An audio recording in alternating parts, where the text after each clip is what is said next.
Well, a new study reveals there has been a huge increase in the number of obese and overweight children around the world in just a couple of generations. In one of the biggest epidemiological studies ever undertaken, scientists found dramatic transformation in many parts of the world. Henry Ridgewell reports from London. The study by the World Health Organization and Imperial College London analysed height and weight measurements of 130 million people to determine their body mass index, or BMI. The results were stark. In just 4 decades, since 1975, there has been a tenfold increase in childhood and adolescent obesity. It is a global problem. But the most dramatic changes have occurred in middle-income countries in East Asia, the Middle East and North Africa and Latin America. Lead author Professor Majid Edzati. So places that a few decades ago there may have been very little obesity and a fair amount of underweight suddenly are having bordering epidemics. In higher income countries, rates of childhood obesity have plateaued but remain very high.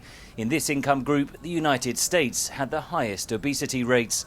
Researchers say the global epidemic is a result of food marketing and policy making across the globe. Rather than sort of being any individual's choice, it's how the environments that people choose their foods, healthy foods being priced out of reach and especially out of the reach of poor, and unhealthy foods being marketed aggressively together with perhaps not having the safe playing area for children that are leading to weight gain.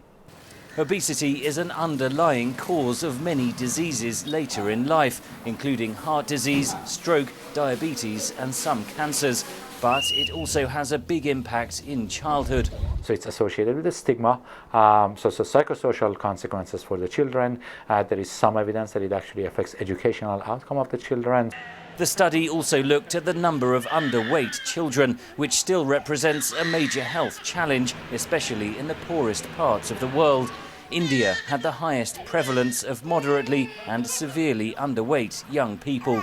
We really need to deal with the two issues at the same time. So we can't wait to deal with underweight and then worry about overweight and obesity.